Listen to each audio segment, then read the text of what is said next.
So good morning, Steve Judd, astrologer.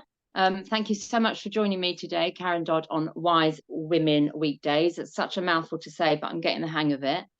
So Steve, I would say you've been my astrologer for many years now, which is kind of an interesting thing to say, isn't it? Because you have a doctor, you have a dentist, but, you know, I have an astrologer, as many of us do. And it's very interesting because whenever you've given me readings or consultations, I obviously really enjoy having them, as I'm sure many of us do. But quite often I'm a little bit skeptical because I'm thinking, no. He's telling me not to sign a document, or not to do this or not to do that. And then life goes on. I get on with my life. I look back at it sometimes and I think, or you know, memory will come up and think, oh my goodness, Steve told me that was going to happen, or Steve told me that's going to fall through. And these things come to fruition, which is a bit spooky because you're very accurate, aren't you? Much of the time. Not all the time.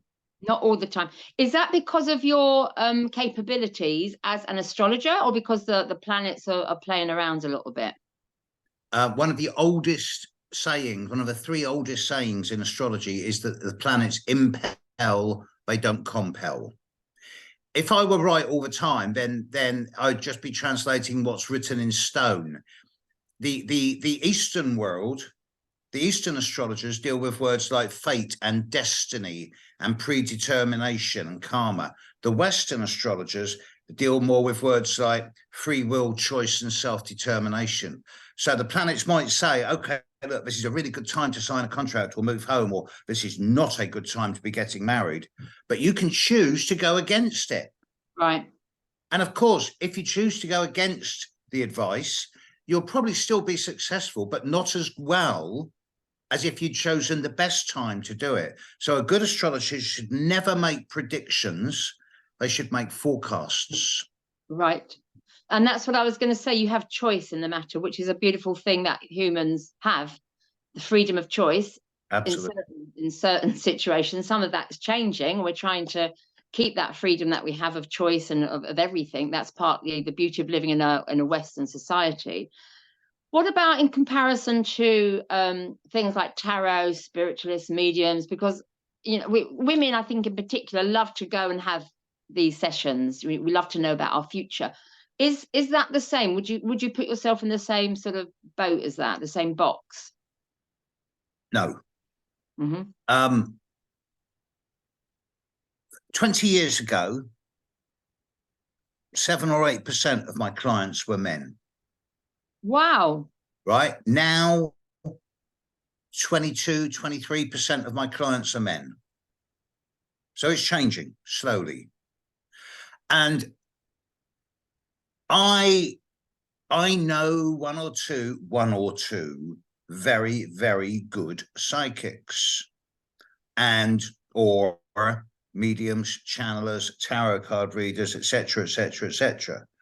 But the difference between any other form of divinatory art and astrology is that all the other forms are basically using either just intuition or symbols to, like cards, to promote intuition. Astrology uses mathematics, geometry, psychology, and intuition. So it's a real blend of the mathematical sciences and the psychological and intuitive artistic side. So it's a mix. And possibly more accurate, therefore, I guess.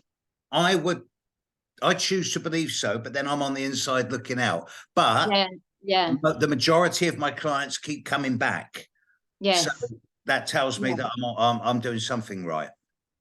And also, that was the other thing I was going to say, because obviously you're reading the planets, and you know, from the beginning of time, I guess people have read the planets. Sailors used to cross oceans by looking at planets, and you know, the various instruments, compasses, and what have you. So there's got to be a degree of accuracy there. But like you're saying, then you're bringing your own personal aspects to that as well to translate that.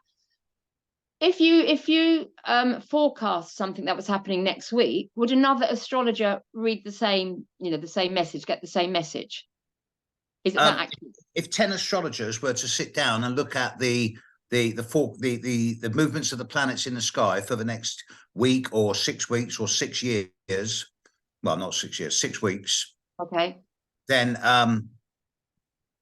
most of them would come up with a similar forecast. Wouldn't be the same. Everyone would be different, but there'd be a similarity running through it all. So yeah,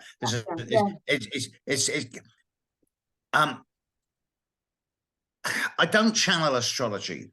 No. Astrology speaks through me. I don't see astrology as an it, you see. This is the difference between me and most other astrologers. Most other astrologers, when they try and explain it,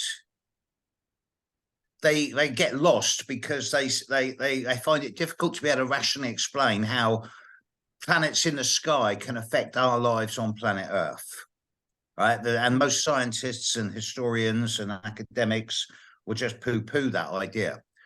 I've changed my attitude and my opinions on this. I don't see astrology as an it. To me, astrology is a kind of she, and it has valence and life force. Yeah. People don't find astrology. Astrology finds people. Astrology found me 45, 47 years ago. And so when a lot of the time, Karen, when I look at a chart, I honestly don't know what's going on, what I'm going to say. I just look at the patterns. The patterns go into my head. They've interacted with the knowledge that I've built up over the years. And then the words form literally in my mouth. And I'm not channeling, and I'm not a medium, but astrology is speaking through me. And I'm very happy to be the mouthpiece for her. Yeah, for her. I love that. I love that. It's a privilege. Have you improved, is that the right word, through the years with your relationship with her as such? Has it got easier for you? Yeah. So it's just practice like anything. Yeah, I've given up trying to understand things. Yeah. Because the more you try and understand, the less you know. And I've just started accepting the fact that things are the way they are. So just get over myself and do what you do your job. The message. Yes. Yeah, I'm in a very privileged position. It's taken me 45 years of bloody hard work to get here. And make no mistake. And I've been very poor most of it. But it beats working on the factory shop or the checkout. And it stimulates and it stimulates my mind. It gives me a reason for life. It satisfies my quest for a spiritual meaning, whilst at the same time trying to keep my feet on the ground. Yeah, and it's helping people, I think, in a great way. There's that. Giving guidance and with choice again. Would you say it's like macrocosm, microcosm? So above, below, or something like that? Yeah. As above, so below. Definitely. And so would that affect people individually? So I know the words, and I'd love to come on, because I know you run courses to teach people the basics. I must come online and do that at some stage. But like the retrograde and all the names of these planets, and Mars is quite a fiery, the war, the planet of war. So if let's say, because there's wars going on at the moment, so is Mars active in that case? Is Mars active? At the moment, right in that moment, in the last 2 or 3 weeks, now and for the next 2 or 3 weeks, the Sun and Mars are in exactly the same place in the sky when viewed from the Earth. You cannot see Mars at the moment in the sky because the Sun's in the way. It's directly behind the Sun. So therefore, does that mean he's being active, and that's why we've got wars going on? No, it's not quite that easy. But the negative way of looking at the Sun and Mars in the same place, we call it a conjunction, where the Sun is conjunct Mars. The negative way of looking at this is that, yes, it can be overly warlike, aggressive, confrontational, accident-prone, impulsive, hasty, volatile, and that's both at a large scale and a personal level. But the equally strong, positive, alternative way of looking at it is that it's also a very good time for some individuals to be assertive and projective without being confrontational and aggressive, to get a lot of things done that require a lot of physical energy, dig in the garden, down the gym, walking the dog. The way you either, the Sun conjunct Mars will release a great deal of physical energy into one's life, whether that one is a person or a country. The way you choose to use it is up to you. If you use it sensibly, you can get a lot of things done in a very dynamic and constructive way. And if you don't use it, it will use you. And that's when you get accidents, bumps, bangs, burns, bruises, broken bones, or war. Wow. So So it's worth understanding a little bit, because I don't want to forget what I want to ask you in a minute about the horoscopes. So, because this is what I picked up from your workshop the other week in London, South London. You did a 2-day excellent workshop. I hope you run some more of those.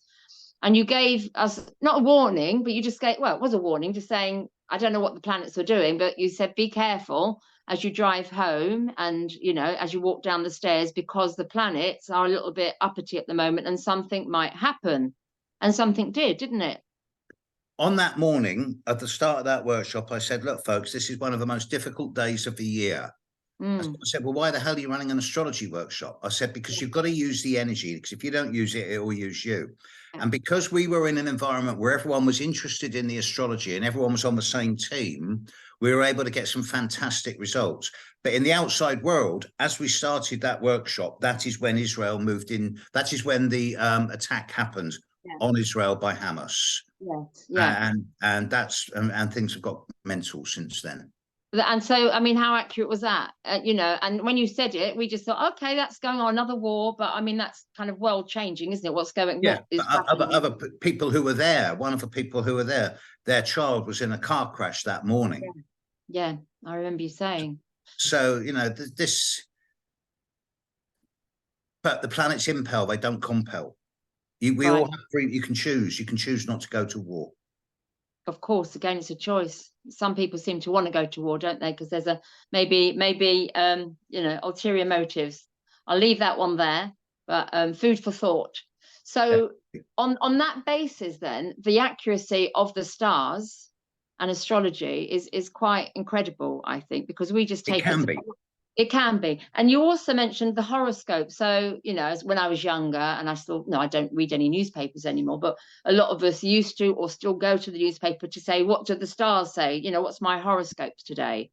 What am I going to do? Am I going to meet the man of my dreams? Am I going to ring the lottery? You say don't follow any of that, don't you? Absolute waste of time. I used to write most of them. Did you? I've written for a number of the so-called newspaper astrologers. I know, A, that most of them aren't proper astrologers at all, and B, sun sign astrology is drivel. Yeah. The only 3 astrologers who, over the last 40 years, who I consider good at sun sign astrology, 2 of them are now dead, and that's Patrick Walker and Jonathan Kainer. And the only one who's still alive who knows her stuff, let's put it that way, is Shelley von Strunkel. Say that again, Shelley von Strunkel. Shelley von Strunkel. She writes in the Sunday Times. Right. So proper astrologers. Yeah, but they're few and far, but you don't see them in the media because they're busy. Well, and it's not only that, they know that it's just rubbish. How can one paragraph apply to 1/12 of the world's population? Yes, exactly. But I think that's a lot about newspapers anyway, isn't it? It's just to sell stories and drama and things like that. And these days, if you go to a sun sign column, you're also going to get your lucky lottery numbers and your lucky crystal, and it's just, oh God, that's sick. Yeah. It's like the media again. It's not kind of a very healthy, I think, especially if people do actually follow that pattern. I agree. So a little bit about your past. You say you used to write for a lot of these tabloids. How did you get into it? What made you get into it? What, astrology? Yeah. I left home when I was 15, right? And I joined the army when I was 15. And the army ran a lot. Once the army worked out that I wasn't very good at driving tanks or shooting people, they ran a lot of intelligence tests on me.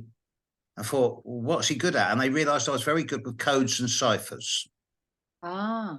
So they, particularly with non-Latin languages, so they put me into things like Cyrillic, Russian, and Chinese, because I could look at the symbols and derive some type of meaning from them. Yeah. And then when I left the army under a cloud when I was 20, 21, and this was in the mid-70s, and got into the hippie field. And in 1977, I picked up my first ephemeris, which is like a bus timetable, but of planets. It shows the planet positions for every day for every year. And I just looked at all these numbers, and I saw patterns. And I thought, oh, I can see patterns there. I can see aspects, and it changes every day. I wonder if what that means. And that was in 77, 78. And then I started drawing horoscopes up in 1981. And I started drawing them up correctly in 1982, because for the first year I got them all wrong, because I didn't know about time changes. And then I started actually doing readings for people around 1985, in return for a meal or something like that, or a donation. But then I had my own successful marble and mosaic ceramic business up until 99, and then my knees gave out. I thought, I can't bend down in wet cement anymore. How am I going to make money? I thought, well, the only thing I can do properly is astrology. So since 99, writing astrology books, teaching astrology, and doing readings for people has been my only source of income. Wow. And you've survived very well on it, I'm assuming. I know beforehand you said you didn't have a lot of money to begin with, but now it's kicked off. I was in debt for the first 40 years. Oh dear. Wow. Okay. But it's only in the last 6 or 7 years that I've got out of debt, and now I'm starting to make some serious money. But then I'm 68 years old. I think I deserve it by now. I think you do.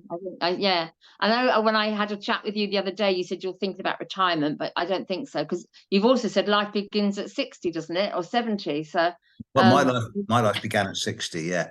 So you've got a way to go, Steve. A retirement. I'm never going to retire. Astrology won't let me retire. I don't want to retire. Astrology is what keeps me alive. But I'm going to retire slowly, gradually, steadily from doing readings, because this is what I'm training students up so they can take over the readings. And I want to do a lot more documentaries, write a lot more books, do a lot more teaching online. I don't want to get my if I have a purpose in life, it is to get astrology out into the world. In 1977, 1978, as I was beginning to discover astrology, I realized, I said, if astrology were taught in schools, within 2 generations, we'd see an end to warfare. Everyone would know their own psychology. Everyone would know their own groups. Everyone would get on.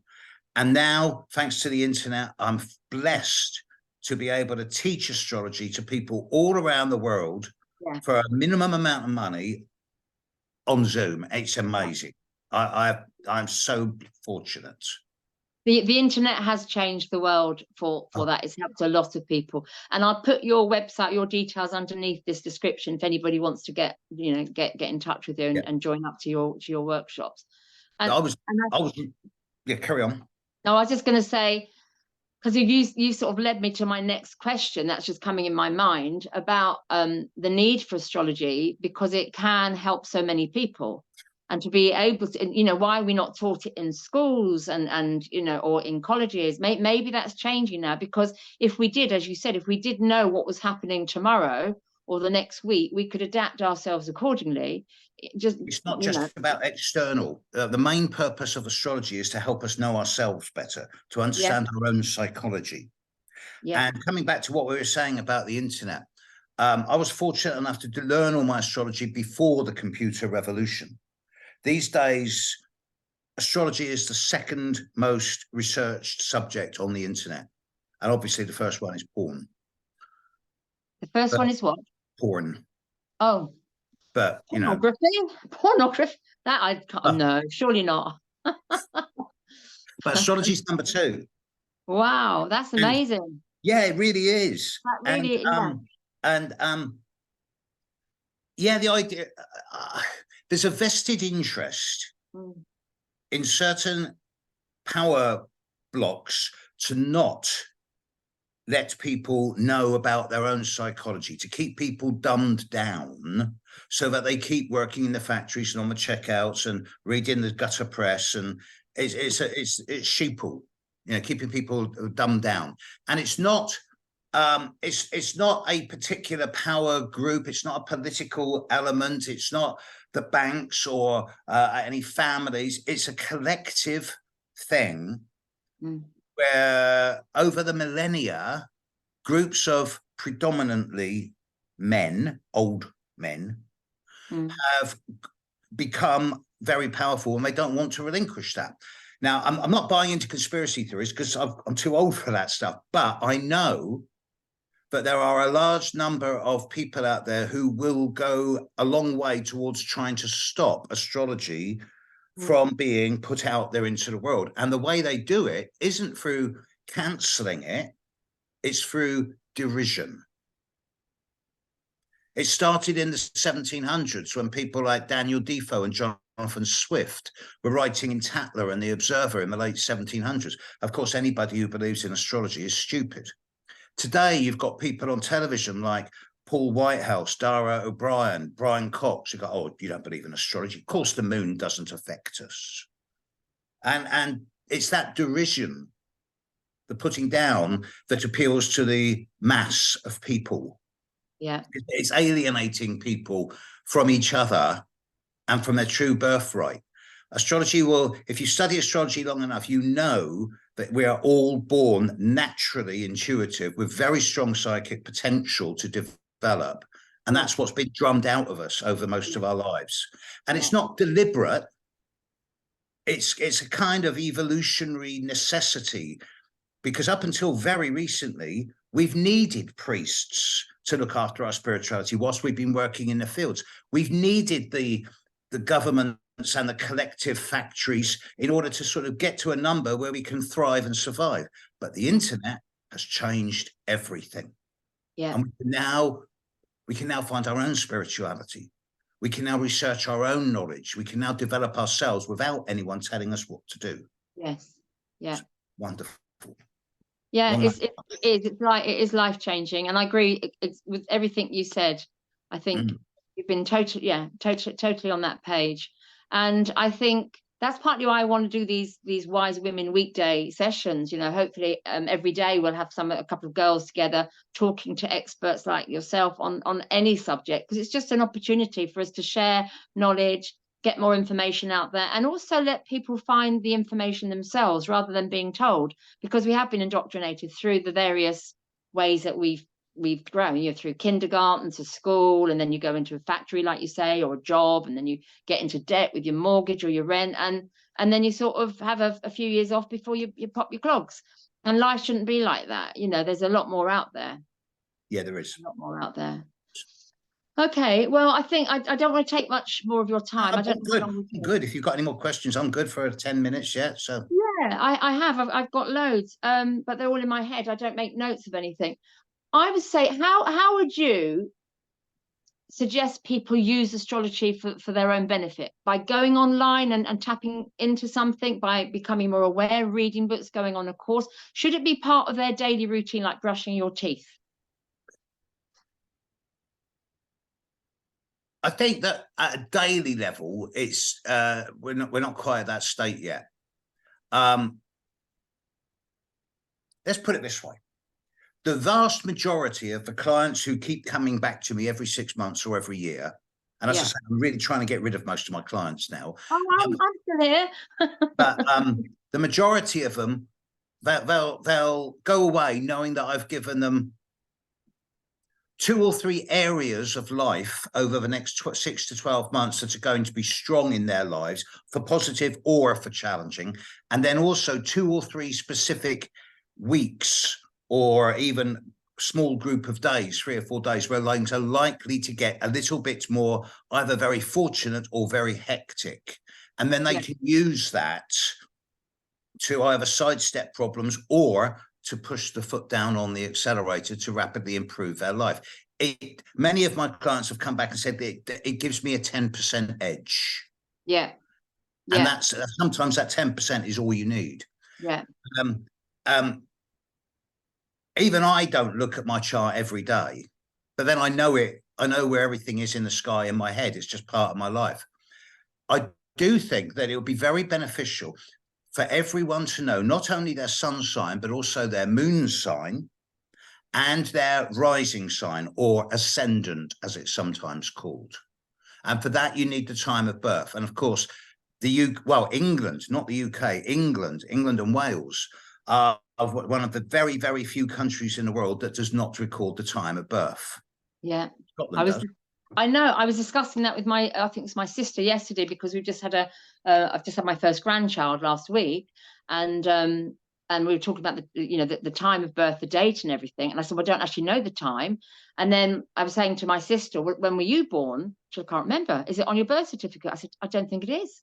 I don't know if it was many years ago, if it was registered, but I've had to guess mine when I've had readings with you. I think I think it's in the morning. So then I think you always just assume about 9 o'clock, 10 o'clock. Is that what astrologers do?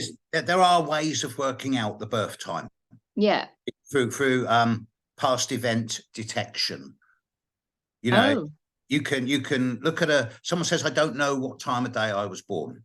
Yeah. So you can isolate. Over the course of a day, the moon in the sky will move half of a sign of a zodiac. And during that day, it will make 3 or 4 separate patterns to other planets in the sky, which all denote patterns of behavior. So it might be that if you're born at 4 a.m., you're going to be quite emotional and sensitive and moody and touchy, and very receptive to family slights or insults. But if you're born at midday, you're likely to be far more projective and assertive. Whereas if you're born at 8 p.m., you might be a lot more academic. So once you've isolated that particular pattern, you've got it down to 3 or 4 hours each way. Yeah. And then you can dance with it by saying, my favorite is to say, okay, so we've got it down to an hour each way. Right. Here's 2 or 3 week period coming up in, say, January, February of next year. At some stage during that 3 week period, you'll go through a 2-day period where you're going to get a lot more feisty and fiery. Let me know when it is, because then I'll be able to get a lot more accuracy with a birth chart. I've got clients who don't know their birth times. I've got them down to a minute. Wow. Wow. It takes time, but it can be done. And experience. And I guess you need the punters, you need clients to be able to I say practice, but to hone your skill on that. So that's very interesting. I'm training lots of people. And when I'm training lots of people, some of my students are as young as 17, 18, and some of them are in their 80s. And it's great. The night before last, I was speaking to the first group of students I taught. Initially, there was about 200. And the more advanced we got, the fewer the numbers they become, until at the end, there was only about 15 of them. And this is a year and a half ago, and I think we finished the course, but they decided they want to carry on. So they formed their own group on Zoom and Facebook, and they still talk every week. And they had a big online party the night before last, which they invited me to. And there's 15 people from 11 different countries. Fabulous. Who have never met, apart from 2 of them who came to that Croydon weekend. Yeah. And they were they're best friends, but they've never physically met. And now the second group I've just finished with, they're starting to do the same things, about 10 of them. And the third course will start at the end of February next year and finish in September, October of next year. And that might be my last one. Yeah, so was that your last one, did you say? It might be. Oh, I better get on it then. So what is it you're offering on these courses? I'm offering 3 things. There's 5 periods of 7 weeks, 5 7-week courses. The first one is very basic, looking at the meaning of the sun, the moon, the ascendant in the different signs and houses of the zodiac. The second course, we look at the individual planets from sun and moon and Mercury right the way through to Saturn and then Pluto, looking at what they mean in the different signs and houses. The third one, the last bit of the beginner's course, is looking at the aspects, the conjunctions, oppositions, sextiles, trines, squares, the dynamics of human behavior. Then I go into the intermediate section where I do things like synastry, the relationships, what makes people attract and not attract to each other, the astrocartography, the astro mapping, finding the best place in the world, lots of more medium level. And then in the final module, I deal with the intricate stuff, i.e. forecasting, transits, progressions, how to actually use astrology in the day-to-day world. And I'm very I'm very honored to say that so far, to my knowledge now, because of the courses I've run, out of about 400 students over the last 2 years, I now know there are at least 9 of those 400 people who are out there in the world doing astrology readings for people and getting paid for it. That was my question you've answered. So you're taking them to a level that then they can go and do the work. Yeah, it's like someone said I'm hatching astrologers. which is to me is just like it's my life's achievement, my biggest achievement of my life, apart from possibly becoming a father. Yeah, but it's like your mission. Yeah, it's like your it's like being in service, I guess, isn't it? Very much so. I'm in service to the planet and to humanity, but I'm also doing the universe's work. That's the way I see it. It's a bit arrogant, and sometimes I get caught up in my own ego, but you know, A, I'm a man, and B, you can't, when you do this work, you can't help but get so self-involved. Yeah. Sometimes you have to step back. So to say, am I going over the top here? Yeah. You have to do. But I think the ego gets bashed about a bit unnecessarily, because we do need an ego. We just got to keep in check. Because if we didn't have an ego, we wouldn't actually get out of bed, would we? So it pushes us. You know, so there is a place for an ego. So I really do want to sign up on your course. It's an evening course, I think, isn't it? It is. It takes place at 5 p.m. UK time. That's midday New York, 9 a.m. LA. That's midnight in Singapore, and it's about 8 p.m. in the Gulf. Okay. So that's the best time. That gets most of the world in. So 5 p.m. UK time on a Thursday evening. Okay, and that starts in February. The next one starts in February, so I'll put the link on the bottom. What about 2 more things I'm going to ask you if I can remember. Does it ever change? Do the planet, because you mentioned the name of the book, the Ephemeris. Yes. The Ephemeris. So, like a bus book, like a timetable. Yeah. Sometimes a bus doesn't turn up. Sometimes behind you. Sometimes the buses are late. Do the planets sometimes not turn up? Do they forget to move? No. No, the planet always move. 100% reliable. Look, and how do we know? I've just opened this up on November 2023. You've got the dates. Okay. You've got the planets. Yeah. And you've got the position of each planet for each day. And this is an ephemeris for 100 years. Who put that information in the book, though? Got that from NASA. NASA. Sorry. Yeah, go back. Yeah, got that from NASA. NASA. So NASA produces this information with all their things that are out there, all their satellites and stuff like that. Yeah. Okay, wow. And so that's accurate. That is accurate as it can be. It doesn't change. Absolutely. And therefore, is it not a little bit tempting to think, oh, I wonder what's going to happen, you know, what I'm going to get for Christmas? So you're going to look it up and think so-and-so is going to, you know, buy me this, or do you know what I'm saying? To actually forecast 10 years down the road, if there's going to be another war, or we're going to have an alien invasion, or you're going to win the lottery. Can you not use it like that? You can. And do you? Is there a law as astrologers you're not allowed to? There are no laws. Okay. So you can do. You answer to your own conscience. Your own conscience. But so is it, I mean, is that not, I think I would, because I'm a very curious, inquisitive, nosy sort of person. So I'd want to just randomly turn to a page and say, oh, well, I was guided to that page. And, you know, on this day in 2078, this is going to happen. Have you never done that? You could, but it seems that most astrologers who actually use astrology purely for personal gain, financial gain or romantic gain or something like that for themselves without benefiting other people, astrology stops working for them. They lose their skills. Okay. Right. Yeah. I like that. Secondly, very rarely I will say to people, oh, it's a very lucky weekend there. That is a good weekend. If you normally put $1 or £1 on the lottery, that weekend put 5 on. And if you win big, I want 1%. Right? I've never won anything from any of them. No. But you don't forecast lottery wins. You can. The next obvious question is, can you forecast when people will find relationships? No, but you can forecast when the best potentials for people to form relationships will be. But you can't be in a good relationship with anyone else till you're first of all in a good relationship with yourself. That's what I've learned. Regarding the big global picture, it is easier to forecast that. And it's very clear to me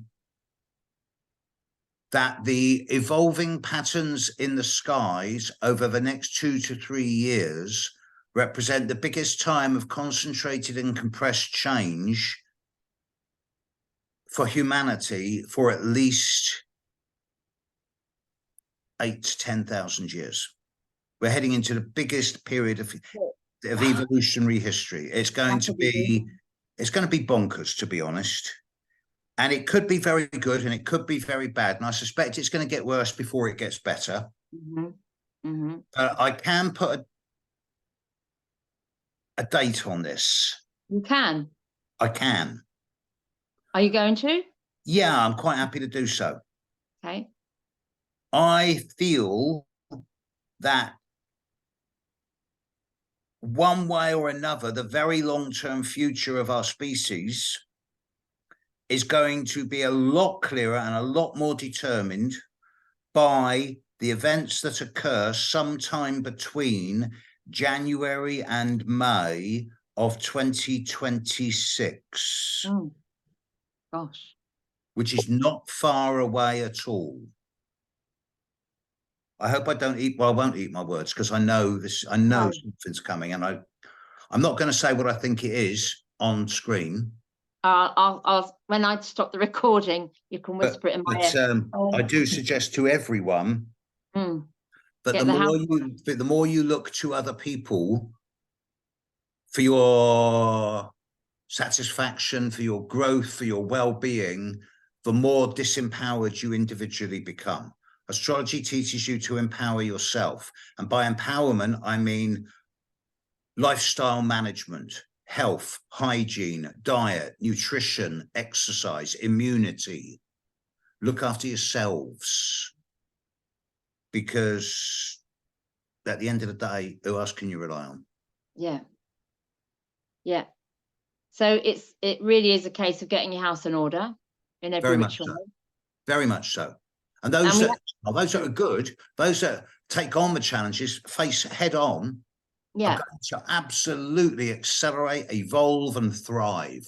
Right. There'll be some type of spiritual consciousness revolution going on that's going to increase the capacity for empathy, compassion, kindness, intuition, even telepathy. We're going to become so much more intuitive and sensitive.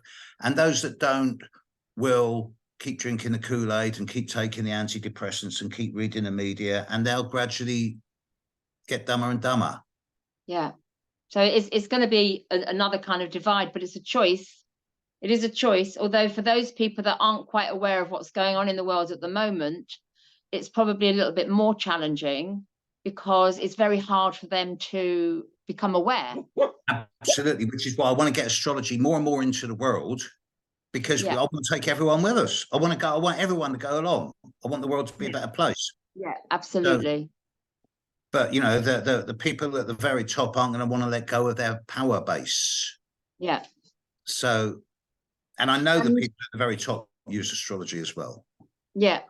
No, well, I was going to ask you about that, because do you think they use it for their benefit? So it's kind of in reverse, because what you were saying a moment ago about reading the book, the bus timetable, if you're doing it for the wrong reasons, and maybe you're not going to get the support, whatever the support is, wherever that comes from, the divine or your intuition or what have you, because you might not be doing it for the greater good. And I know some people don't like it when I say the greater good, but for the good for all. Whereas those perhaps at the top, they have, I believe, used not just astrology, but numerology and sacred geometry and all these lovely ologies, perhaps to their advantage, but not to the advantage of the human race. Would you agree? I would agree with that. I definitely agree with that. I know this to be true. Mm. I also know that they're getting desperate. Yeah, a bit of a panic going on. Big time. And at the end of the day, unless you're doing it for the right reasons, it isn't going to work. Yeah. Yeah. I think that's the beauty of it. And that's why it's kind of exciting, because I know we are going through this turbulation. The world's being turned upside down in every which way. A lot of people, even if you have followed the narrative, you're getting a little bit suspicious because it's coming at us very quick. And I just need to make something clear to all your listeners as well. Yeah. This is my reality. This is the world I live in. I've made it for myself. I might be kidding myself. I might be making it all up. I don't know. I'm on the inside looking out. It might be that I'm a total charlatan who's just deluded. Although I've got 80,000 followers on YouTube who love what I do. But if so, I'm doing it with the best of intentions and I'm happy in myself. Yeah. And what more can you ask? Absolutely. Absolutely. I think that intention is the key word, I think, in all of this. For those of us that are, you know, on the right side of history, our intention is to help humanity with compassion. Okay, there is a little bit of ego, as I said, because it needs to drive us, to push us, but not to take over. We don't want to get rich and famous. That would be nice to get some money in, sure, but the intention is to help humanity. Because when you're a spiritual being, I think you kind of realize this body just carries the soul, and you know there's more to life than walking this. We don't die.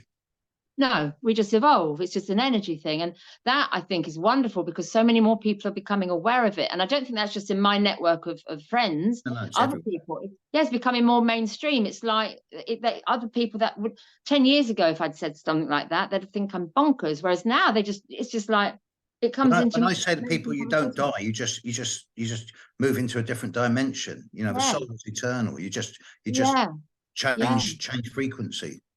And when you feel that, and more people are getting it. Yeah, and then you become saying feel it. There is a fear. Obviously, you've got to be careful when you cross the road, but you don't have fear in what's coming our way because we know we're going through this major transition. I'm actually quite looking forward to my physical death. I'm not in a rush. No, but I'm quite looking forward to it because A, I know I'm going home. B, I know that a lot of my friends are going to be waiting for me of a really big party. Yay. And C, I'll feel a sense of absolute certainty and clear unity with spirit that at the moment I can only get glimpses of through the astrology. Yeah. Exciting times, really exciting times. Well, Steve, I'm so grateful for your time, talking about time. Thank you. It's been a real pleasure talking to you, and I love what you've been saying. I will see you perhaps in February then. I'm going to sign up to your course. I'll put a link to the bottom. And anything else you want to say on closing? No, just find out about astrology, folks. Get out there. And if you don't even want to do that, just go out there at night and look at the sky and you will slowly see certain lumps of light moving. And that's the planets in the sky. Go and build your relationship with the heavens. Oh, and on that note, all the other little things that are moving, little satellites, because there's quite a few of them at the moment, is that interfering with the astrology? No. And you can tell the difference between stars and planets. Stars twinkle, planets don't. Right. Twinkle, twinkle, little star. Lovely. Thank you so much, Steve. All right. Thank you. I really do appreciate your time. All right. Cheerio. Bye-bye. Bye now. Bye.